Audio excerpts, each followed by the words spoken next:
Good evening, how is it going, ladies and gentlemen? Bringing you a match against Sysbit, or I think it is. If it's not, let me know and I'll correct it in the video title. But it was a fun match. I, definitely appreciate it when people bring some new and interesting stuff, like, you don't really see Mantine that much, or Pangoro, or even Archeops. Archeops is way down the usage ladder at the moment. I don't know why, but... well, I guess that defeater stability doesn't do it any favours, but hey, it's a cool Pokemon, I'm just saying. Here is the Noivern. I would love to go for an Ice Beam and kill it, but I feel like the Mantine's coming in and I don't have, like, Toxic or anything, so just gonna go into my shiny Florges. What you know about that shiny Florges? Look at it. Nice and blue, nice and shiny. That thing I got through Poké Radar chaining, like, you know that route just outside the... what do you call it? The daycare center. I didn't even realize, but that's a really great chaining spot for Pokemon, so...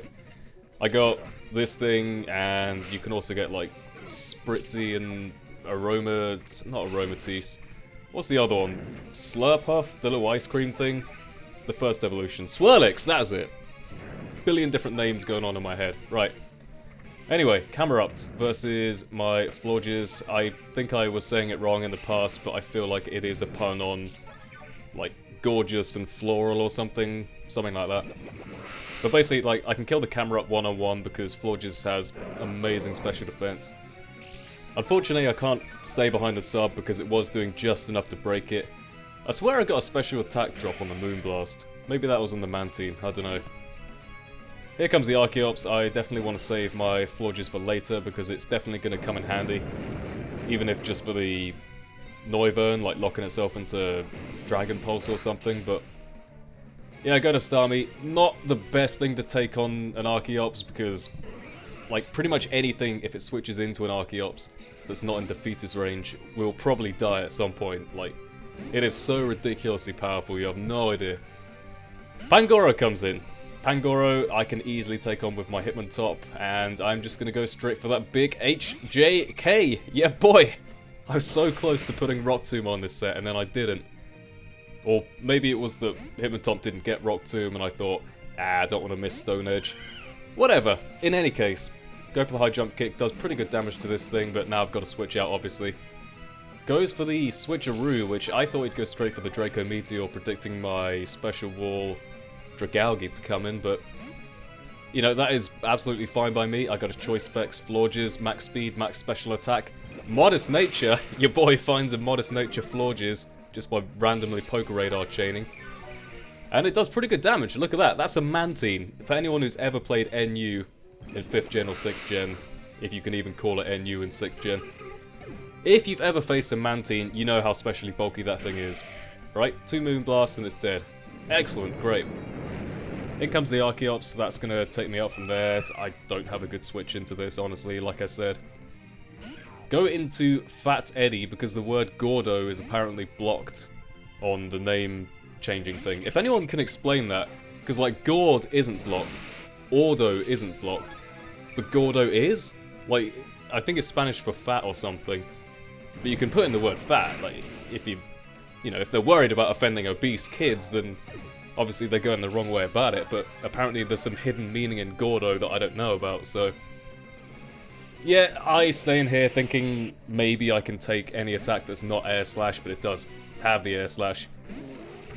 In comes the Pangoro as I go for T-Spikes with my Dragalge. I figure, like, if he has Draco as his only special attack, I can probably take one without the specs and get up T-Spikes nonetheless, so, that's pretty cool. Get up T-Spikes, somehow outspeed this thing, and I get off a Sludge Bomb, plus the Poison Point, which is pretty nice. And now I'm free to go into my Weavile. Like, that Poison Point didn't really come into play at all, because... Break, Life Orb, Adamant, yeah boy, you know that's gonna take it out. Kill the Pangoro, and I think all he has left is, like, Flying types, so... oh no, he does still have the Poliwrath, so... Poliwrath is gonna be a bit of a pain to take down. I have this, which gets wrecked by any of Poliwrath's moves, and Delphox, which gets wrecked by Waterfall, so... it's basically like... I have to keep switching, hoping he keeps going for Circle Throw, and if I wear it down enough, eventually, then, I'll be able to just kill it with Brick Break, but that will take a while because Poliwrath is bulky. So, I mean, I guess he didn't have Waterfall because Waterfall would have killed either this or my Weavile, so I was thinking, oh sweet, maybe it's like Rest Talk Bulk Up or something with Circle Throw. Like a similar set to what people used to run on Throw in 5th gen. But yeah, he goes for the Rest here, so I was like, oh yeah, cool, only a Circle Throw. That means Delphox can easily take it on, right? Go for the Solar Beam, hoping to take an item, but it is the Weakness policy which activates before Magician, so I can't take it. Goes for a Sleep Talk, and it turns out his last move is Scald, so just a mixed Weakness policy Rest Talk thing, which is pretty cool. I like that set. Takes down my Delphox, and luckily for me, the Solar Beam did do enough to where I can bring in my Weavile. Just go for the Brick Break. Kill it from there. Sweet, that is the last thing stopping Weavile, to my knowledge. Because all he has left is like, what, Noivern, which dies to an Ice Shard, obviously. And then Archeops, which will also die to an Ice Shard, because Weavile's a beast. So, yeah, T-Spikes, you know, if you can't poison them with T-Spikes, then they'll be weak to Ice Shard. That's the basic logic of this little team here. I say logic, it was accidental. Do I build teams, honestly? Do I seem like the kind of guy who builds strong, synergetic teams? I don't care, I pick whatever looks good. Weavile looks cool. Florges looks cool because he's shiny.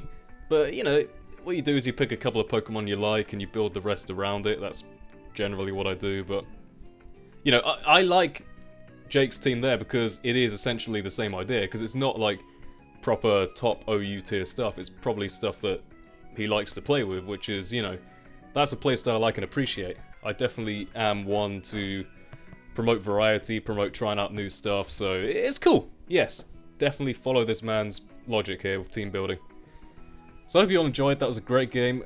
I will leave his channel in the video description, and with that being said, I'll see you all next time.